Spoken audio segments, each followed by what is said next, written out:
Hello students, today we'll read class 7 history chapter 1, that is medieval Europe, rise and spread of Christianity. So let's start. History as we study today is generally divided into 3 periods. इसका मतलब 3 periods में divided है. Let's see what are those 3 periods. Ancient or early period, the medieval or middle period, and the modern period. So we now know what are the 3 periods. Let's study about it further. Each period depicts the change that transformed the lives of the people in the past.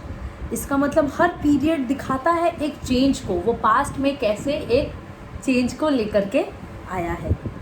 The period of history you will study about in this book is the medieval period. तो इस book में हम middle या फिर medieval period के बारे में पढ़ेंगे.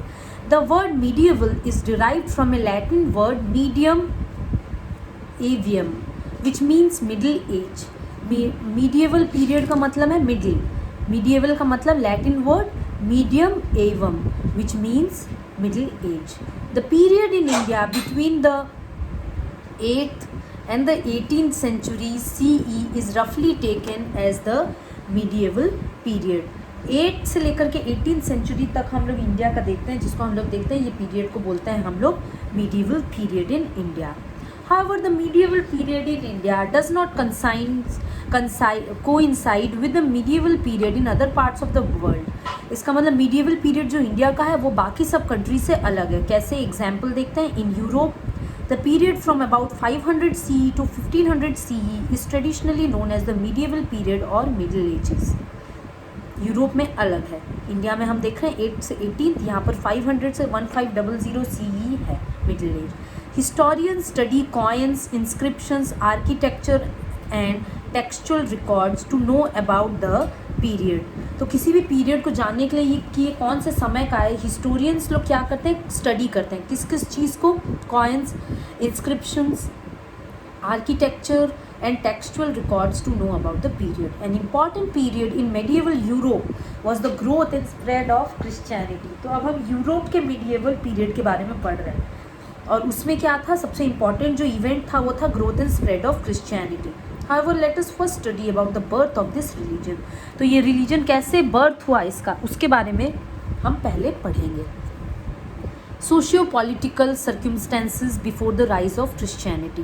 Rise of Christianity के पहले कैसा था उसका socio-political circumstances. During 900s BCE, the kingdom of Israel was created by two great kings, David and Solomon, by uniting the Israelites with Jerusalem as its capital. तो दो kings थे, David और Solomon, जिन लोगों ने Israelites को unite किया था और जेरूसलम को कैपिटल बनाया था. However, the unity did not last long as following King Solomon's death, Israel got divided into two kingdoms. जब किंग सोलोमन का डेथ हो गया तो इसराइल दो किंगडम में डिवाइड हो गया, Israel and Judah. Later they were conquered by other powerful kingdoms. तो दूसरे पावरफुल किंगडम्स ने उसको कॉन्कर कर लिया. Israel was completely destroyed and its people dispersed. However, Jews or the people of Judah survived. In 63 BCE, Judah came under the Roman rule. Initially, the Romans ruled over Judah, which they called Judea, through the Jewish kings.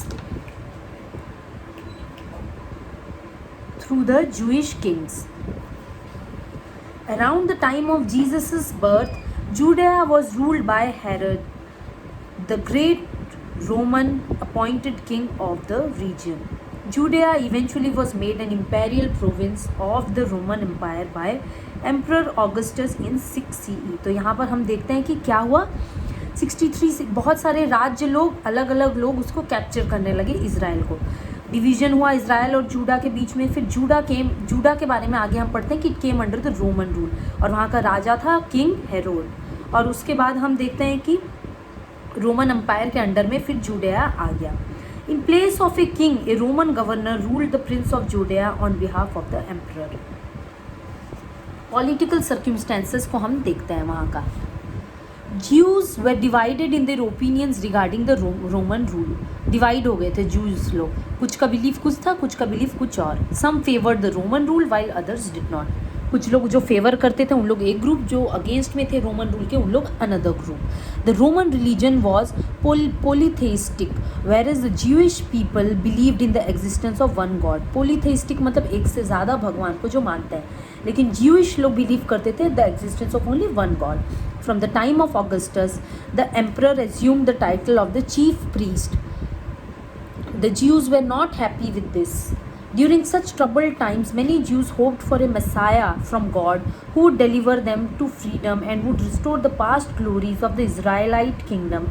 To many, Jesus was the answer to their prayers. तो हम क्या करते हैं कि बहुत सारा disturbance था Roman empire के अंडर में, लोग खुश नहीं थे, और जब उन लोग एक मसाया को चाहते थे, एक गॉड को चाहते थे, वो उनको आंसर मिला in the name of Jesus. Birth of Christianity. How was Christianity born? Most of our knowledge about Christianity comes from the religious writing. Religious writing से हम लोग को ज़्यादातर पता चलता है, जैसे कि Old Testament, New Testament and the Dead Sea Scrolls, ये रिलीजियस राइटिंग्स हैं। Christianity is a religion based on the life and teachings of Jesus. किसके बेस्ड पे है? Jesus, who is acknowledged as the only son of God by all Christians. सब Christians का यही believe है कि there is only one son of God. Jesus was born to Mary in a stable beside barn animals in the town of Bethlehem in Judea. However, he was raised in Nazareth in present day northern Israel where he studied the Jewish scriptures. तो यहाँ पर Jesus कैसे, कहाँ बढ़ा, कहाँ जन्म हुआ, उसके बारे में लिखा है। Mary's husband Joseph was a carpenter, from whom Jesus too learnt the carpenter's trade. Jesus was baptized by Saint John the Baptist, following which he left home and began preaching.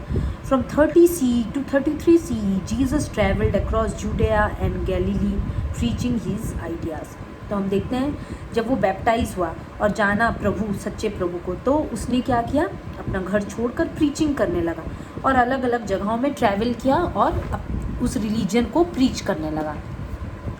Jesus drew large crowds wherever he went. His simple teachings appealed to the masses. Simple teachings थे, इसीलिए masses को उसने attract किया.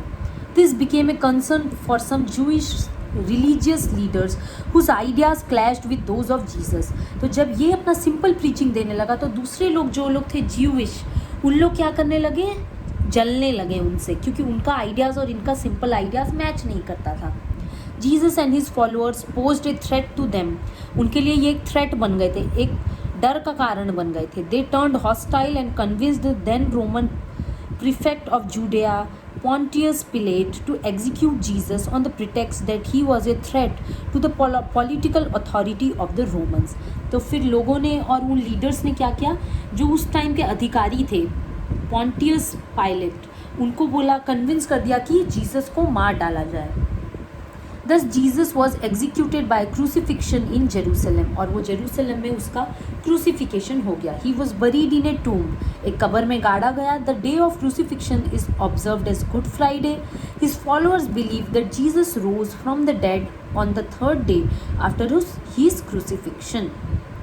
His tomb too was found empty. This event of Jesus rising from the dead came to be known as the resurrection and is celebrated by the Christians as Easter. तो जिस दिन वो मारा गया उसको हम गुड फ्राइडे बोलते हैं, और फॉलोअर्स ऐसा बिलीव करते हैं कि जब वो क्रूसीफाई हुआ और कब्र में गाड़ा गया, 3 दिन बाद वो मरे हुओं में से जी उठा। उस दिन को, उस प्रोसेस को हम बोलते हैं रेजरेक्शन, मतलब जी उठना, और उस दिन को सेलिब्रेट किया जाता है ईस्टर के तौर पे। Good Friday, resurrection, Easter. The reports of Jesus' resurrection and empty tomb convinced his followers that he was the Messiah. और सब कोई को कन्विंस हो गया कि यही वो मसाया है या फिर सन ऑफ गॉड है।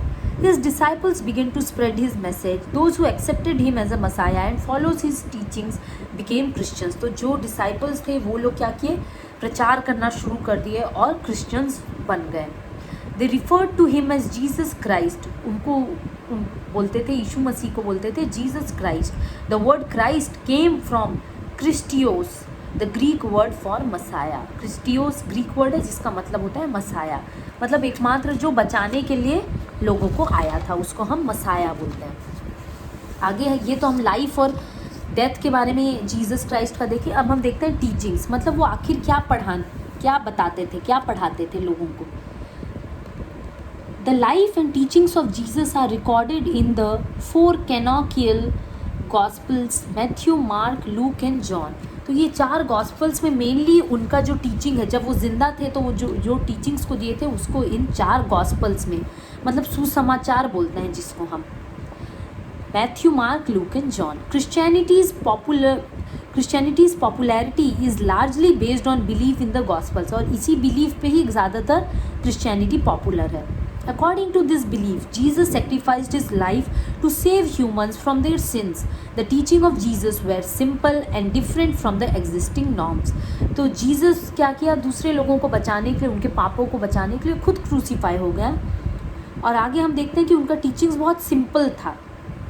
He advocated unconditional love for God, true love for one's neighbors. Jesus urged people to turn from their sins. अपने पापों से फिरो, वो बोलता था. He asked them to love and forgive from heart. He also said that one's love should extend to not just the friends but also the enemies. खाली दोस्त को प्यार करने से क्या मिलेगा, जो हमारे दुश्मन है उनको भी हमें दया और प्रेम से देखना है. Some of his sayings are given below. कुछ बातें जो वो बताता था वो यहाँ पर दिया गया है. सिंपल वर्ड्स में तो मैं जस्ट रीडिंग कर दूंगी, आप उसे समझ लेंगे. Love your enemies, pray for those who persecute you, मतलब जो आपको ताड़ना दे उसे भी प्रेम करें. In that way you will be acting as true children of your father in heaven, for he gives his sunlight to both the evil and the good and sends rain on the just and on the unjust alike. Blessed are the merciful, for they shall obtain mercy. Blessed are the merciful, for they will be called the children of God. ये कुछ popular sayings हैं Jesus Christ के. The central tenets of Jesus' message are collected in a group of sayings known as the Sermon on the Mount. Sermon of the Mount, उसमें सारे messages को collect करके sayings को लिखा गया, उसको हम ये नाम से जाना जाता है वो चीज़. Jesus also often used parables, मतलब दृष्टांत, एग्जाम्पल दे के बताता था. To preach his message, parables were stories that used events from everyday life. हर दिन का लाइफ जो एक इंसान फेस करता है उसको लेके सिंपल तरीके से लोगों को समझाना चाहता था. These messages appealed to the people and they started assembling together to discuss Christian teachings. These assemblies of Christians eventually came to be known as the church. तो ये लोगों को बहुत आकर्षित किया, बहुत आसान था मानने के लिए और समझने के लिए. और जब उन लोग मिल के असेंबल होने लगे, डिस्कस करने लगे, तो उस चीज़ को हम बोलते हैं, धीरे से वो चीज़ came to be known as the church. आगे देखते हैं. Early Christianity retained as well as the rejected some of the doctrines and practices of the first century Jewish religion. हम देखते हैं क्रिश्चियनिटी से पहले लोग ज्यूइश रिलीजन को फॉलो कर रहे थे और उसको हम लोग बोलते हैं जूडाइज्म. इसीलिए क्रिश्चियनिटी अलग है, क्योंकि कुछ लोग जो ज्यूइश रिलीजन को ही माने उन लोग अलग हो गए जूडाइज्म, और जो लोग क्रिश्चियनिटी को माने उन लोग क्रिश्चियंस हो गए. Over a period of time, Christian teachings were compiled to form the biblical canon. The biblical canon is a set of books regarded as divine by the Christians. It constitutes the Bible. The Bible contains both the Old and the New Testament. तो हम देखते हैं कि जो भी teachings थे Jesus Christ के, जो भी क्रिश्चियनिटी से रिलेटेड टीचिंग्स थे, उसको क्या हुआ, एक बाइबल में, एक बुक में उसको कंपाइल कर दिया गया. उसको आज हम बाइबल बोलते हैं, जिसमें कि ओल्ड टेस्टामेंट भी है और न्यू टेस्टामेंट भी है. ओल्ड टेस्टामेंट मतलब जीसस के आने के पहले का, और न्यू टेस्टामेंट जीसस के आने के बाद. आगे हम देखते हैं कि Christianity in the Roman Empire. In antiquity the Christianity was considered illegal by the followers of other religions such as Judaism. पहले के समय में हम देखते हैं कि जो लोग क्रिश्चियनिटी को फॉलो करने लगे, जूडाइज़म उसके खिलाफ हो गया. However, the accession of Constantine I as the emperor of Rome in the early 4th century CE saw the growth of Christianity. पर जब कॉन्स्टेंटाइन आया, वो एक एम्परर था रोम का, उसके बाद हम लोग देखते हैं growth in Christianity. Around 312 CE Constantine I adopted Christianity. उसने क्रिश्चियनिटी को अडॉप्ट किया. इन 313 CE the Edict of Milan was issued by Constantine, which made Christianity legal within the Roman Empire. Constantine I became the first Roman emperor to openly promote the newly legalized religion. पहले illegal था, जब ये ruler आया तो वो follow किया Christianity को, adopt किया और रोमन एम्पायर में क्रिश्चियनिटी को लीगल कर दिया. पहले जूडाइज्म था लेकिन फिर वो क्रिश्चियनिटी को भी अलाउ कर दिया. Thus the accession of Constantine I was a turning point for the Christian church. उसके आने के बाद चेंजेस आ गया क्रिश्चियनिटी में. Constantine I also supported the church financially. Financial help भी किया. Built various basilicas, granted privileges, exemption from certain taxes. कुछ tax को देना नहीं पड़ा लोगों को. To the clergy, promoted Christians to high offices and returned confiscated property to the church. So he was like he had a soft corner for the Christians, so he started taking some steps for their betterment and for the easy spread of Christianity in the Roman Empire. Then we see between 324 CE and 330 CE, Constantine I built a new imperial capital at Byzantium, which came to be known after him as Constantinople, now Istanbul. The city included churches that employed a Christian style of architecture. Then he built a capital which is known as Byzantium. Today it is called as Istanbul. After his name, it's named as Constantinople. With that also he employed only the Christian style of architecture. So indirectly he was promoting Christianity. The reign of Constantine I established a precedent for the position of a Christian emperor in the church. So now what happened? There was a position upheld as a Christian emperor in the church. The emperor considered himself answerable to God, which in turn made him responsible for the health of his subjects. So now what, the emperor is also connected with the religion, and whatever he does, he is answerable to God. So in this case we see that this made him little fearful that in case I do something wrong, I am answerable. So he began to take care of people in a good way. The emperor did not decide the doctrine. That was the responsibility of the bishops or the people who were in charge of the church. So he did not penetrate into the affairs of the religion. His role was to enforce the doctrine and uphold religion's unity. जो कोई भी bishops लोग लेते थे decision, उसको वो enforce करेगा कि तुम पालन करो, लेकिन वो इंटरफेयर रिलीजन में नहीं करता था. In 392 CE, Theodosius I made Christianity the official religion of the Roman Empire. पहले हम देखते थे कि जूडाइज्म था, अब हम देखते हैं कि थियोडोसियस कॉन्स्टेंटाइन के बाद जब ये आए तो उन्होंने क्रिश्चियनिटी को ऑफिशियल रिलीजन बना दिया रोमन एम्पायर का. Saint Peter's basilica, now known as Old St. Peter's Basilica in Rome, became the religious headquarters. तो वो एक हेडक्वार्टर बना दिया, रिलीजियस हेडक्वार्टर रोम में. The pope became the spiritual leader of the Christians. अब हम देखते हैं कि यहाँ पर कौन बन गया, हेड पोप, जो कि आज भी हम सुनते हैं रोमन एम्पायर में कि पोप अभी भी हेड है. और हम देखते हैं यहाँ पर स्टैचू ऑफ कॉन्स्टेंटाइन I और a painting depicting a Bible. Let's go ahead students.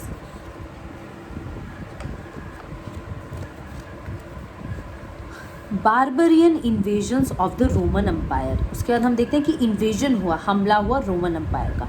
While Christianity was gaining importance, the Roman Empire was suffering a setback due to repeated invasion of non-Christian Germanic tribes, the Visigoths, Vandals and Franks. Now what we see, the Christianity, the growth of religion is there, but we see a setback in the Roman Empire. Their socio-political setup is going back or it's falling off and being attacked by non-Christian Germanic tribes. These tribes continue to attack the Roman Empire for a long period of time. These raids are often known as barbarian invasion. Barbarian मतलब बहुत ही raw, बहुत ही खतरनाक invasion सब लोग करने लगे. The Huns, a confederation of the Central Asian tribes, established control over a large area of the Eastern Europe. Huns जो थे Central Asia से. However, they never settled in large numbers within the Roman Empire itself. But they never settled in Roman Empire. But they settled in Eastern Europe. They preferred to raid it and leave its governance to others. They raided it. गए, हमला किए, सामान सब लेके चले आए, लेकिन कोई और वहाँ पर जा कर के राज करता था. उनको राज करने से मतलब नहीं था, उनको लूट से मतलब था. first the Goths, then the other Germanic peoples were forced to invade the Roman empires to escape from the Huns. और जब हम देखते हैं कि हुन्स लोग यहाँ पर उनको अटैक कर रहे हैं, तो ये जर्मन लोग क्या कर रहे हैं, बचने के लिए फोर्सफुली उन लोग को यहाँ पर रोमन्स लोग को अटैक करना पड़ रहा है, ताकि इनसे वो लोग बच पाएँ. हुन्स से बचने के लिए जर्मनिक ट्राइब लोग इन्वेड किए रोमन एम्पायर को. They took refuge within the Roman borders. There they came into conflict with the Romans and broke into revolts. और जब उन लोग रोमन एम्पायर के अंदर घुसना मांग रहे हैं या उसके पास आ रहे हैं, तो रोमन लोग चुपचाप नहीं बैठेंगे, उन लोग भी लड़ाई करेंगे. तो छोटे छोटे लड़ाई झगड़े चलने लगे जर्मनिक पीपल के बीच में और रोमन्स के बीच में. वीकनिंग द रोमन स्टेट और वीक होता गया. This allowed other Germanic groups to enter. और जब जर्मनिक ग्रुप देखे कि ये वीक हो रहा है, तो और भी नए नए लोग आकर के अटैक करने लगे. They penetrated deep into the western part of the Roman empire and plundered it. Plunder मतलब उसको पूरा लूटपाट करने लगे. The city of Rome was sacked a number of times. These groups including, हम लोग फिर से नाम देखते हैं, Visigoths and the Vandals, thereafter set up semi-independent states within the empire on the western side. Eventually the Romans and Germans mixed to become new cultural groups. फिर धीरे धीरे आके उन लोग कब्जा करने लगे, रहने लगे कुछ लोग. और फिर हम लोग देखते हैं कि मिक्सिंग है किसका, रोमन्स का और जर्मन्स का, क्योंकि वो वहीं रहने लगे और मिक्सड अप हो गए और नया कल्चरल ग्रुप फॉर्म हो गया. Together, the Romans and the Germans repelled the Huns, but the damage was done. फिर क्या हुआ, रोमन्स और जर्मन्स एक हो गए और हुन्स को अलग करने लगे, लेकिन तब तक शायद थोड़ा देर हो चुका था, डैमेज क्योंकि हो चुका था. A succession of weak Western Roman emperors made the Romano-Greek German groups to ultimately ignore Rome. They became independent, which resulted in the formation of modern-day states such as France, Germany, Britain and so on. तो क्या है, वो अपना अलग अलग groups बनाने लगे और मॉडर्न डे स्टेट्स फॉर्म होने लगे. The fall of Rome finally came about in 476 CE. तब क्या है, फाइनली रोम फॉल कर गया. When the last Roman emperor of the Western Roman Empire, Romulus Augustulus, was deposed by a Germanic chieftain Odoacer, who became the first king of Italy. तो क्या हुआ, एक Germanic चिफ्टियन मतलब चीफ था, वो क्या किया, लास्ट रोमन एम्पायर को मार डाला और उसके बाद हम लोग देखते हैं कि रोमन एम्पायर का नाश हो गया. Decline of the ancient Roman empire and the rise of the Byzantine Empire. The 4th century CE witnessed the beginning of the decline of the ancient Roman Empire. 4th century CE में beginning हो गया decline होने का. Following the death of Theodosius I. कौन है Theodosius I? जो Christianity को legal बनाया था रोम में. In 395 CE, the empire was divided into two parts. कौन से दो पार्ट में डिवाइड हुआ था, eastern and western Roman Empires. East और वेस्ट में डिवाइड हो गया. The year 476 CE, when Romulus Augustulus was deposed, जब वो मारा गया, is traditionally considered as the end of the Western Roman Empire. तो हम देखते हैं वेस्टर्न रोमन एम्पायर पूरी तरीके से ख़त्म हो गया. किसके एंड से, रोम्यूलस ऑगस्टुलस